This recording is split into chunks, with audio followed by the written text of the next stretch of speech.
Okay, well, welcome to one in a long series of conversations that Tendai and I are having about technology and education. Tendai, do you want to introduce a little bit about the center within BUID? So within the Faculty of Education, we have the Center for Research in Digital Education, and we specialize in everything and anything to do with education technology.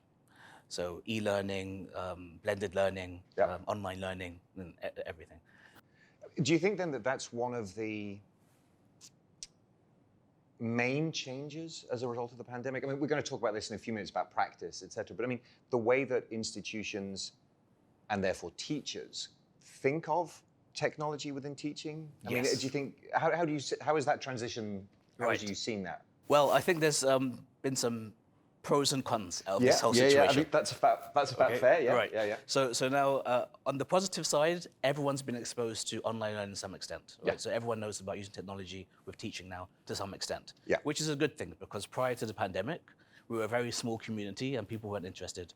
And now even institutions, ministries are recognizing online degree programs, whereas some weren't previously. Which is quite meta, because we're filming this as part of a process to build an online degree. Right. So right. we're fully in this now. Yes. Right. Yeah. I think on the downside is because people weren't really trained with how to teach with technology. Yeah. So there were many negative experiences for both the students, teachers, and even families back home, parents watching their children study online. And so on one hand, we've had more exposure to technology with education, but on the other hand, it's been quite negative.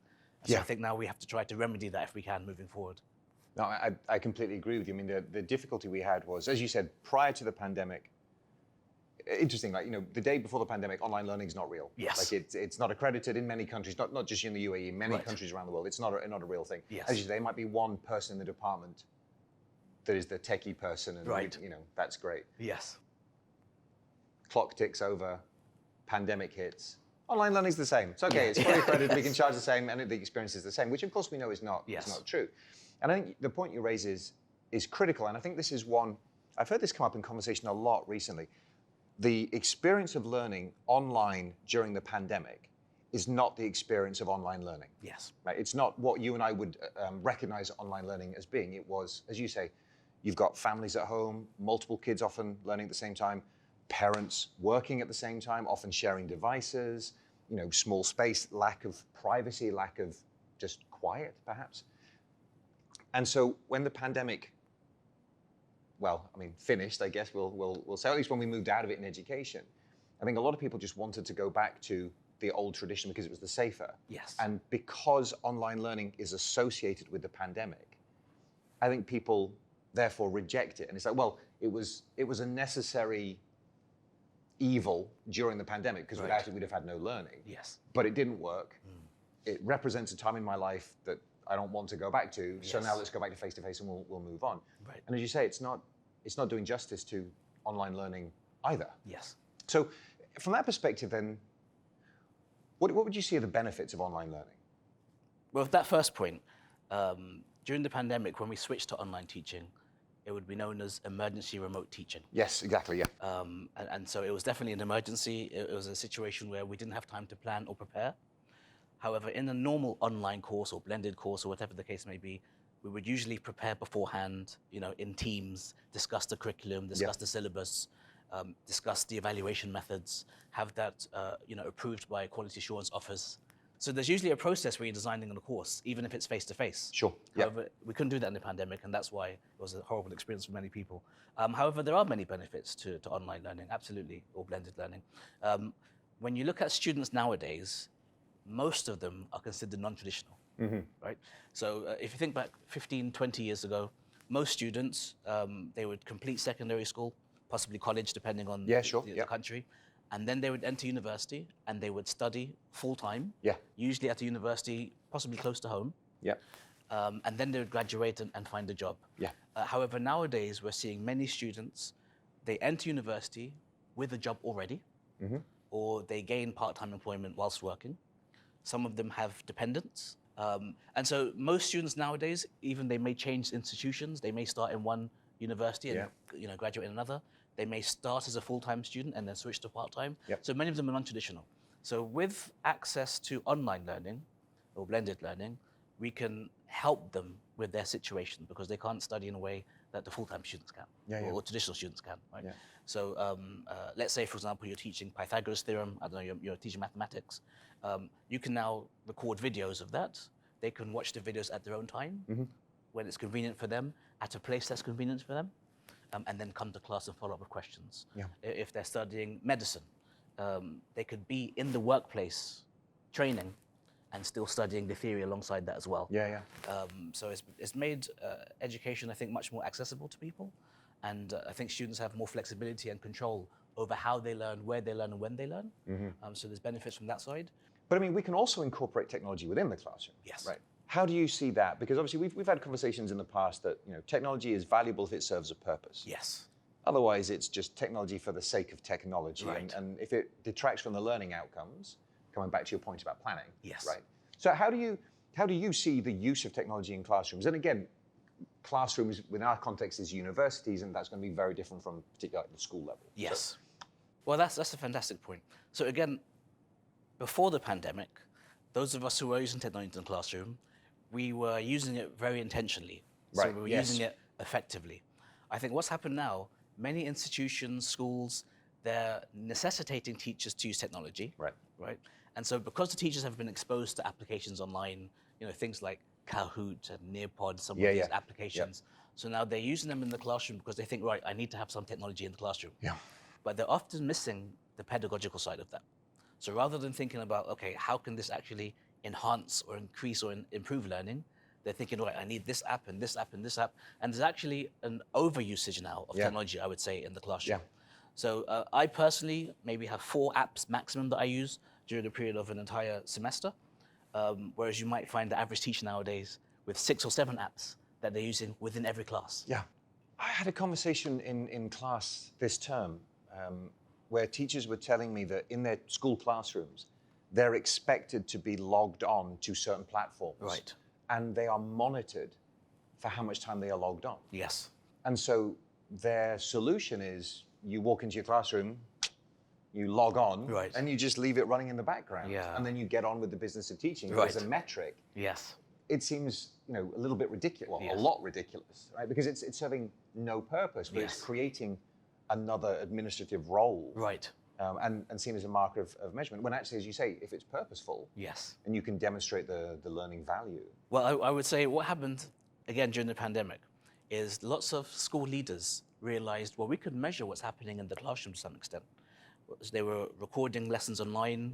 They were watching how teachers were engaged with the teaching and students engaged with the lesson. So since the pandemic now, there's been a similar mindset of, well, let's measure what's happening in the classroom. So that's where they're tracking the number of times the student logs into the learning management system, tracking the number of times a teacher uploads a file. But quantity doesn't necessarily mean quality. Anything else happening contemporarily in education and technology that's making our life difficult? Anything that might have popped up in the last, that has completely thrown us all into, we can't solve it, but we're all talking about it. Well, I think obviously here you're referring to ChatGPT. I am indeed, and the widespread use now of artificial intelligence in education, which is on one hand fascinating, but on the other hand quite scary and a bit worrying and concerning.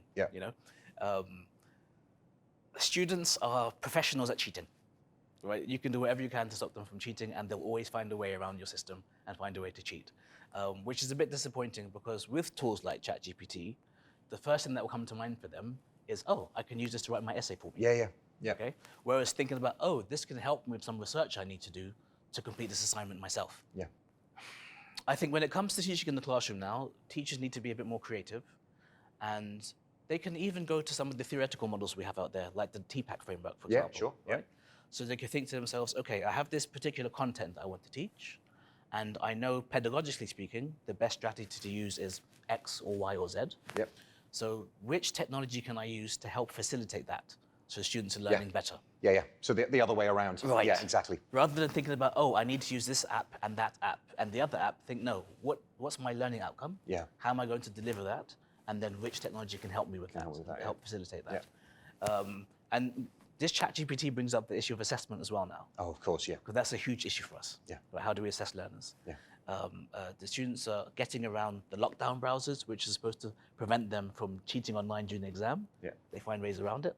The plagiarism detectors, the students are finding ways around that now as well. Which we're not going to tell out loud. Right, so we're not going to mention it, right?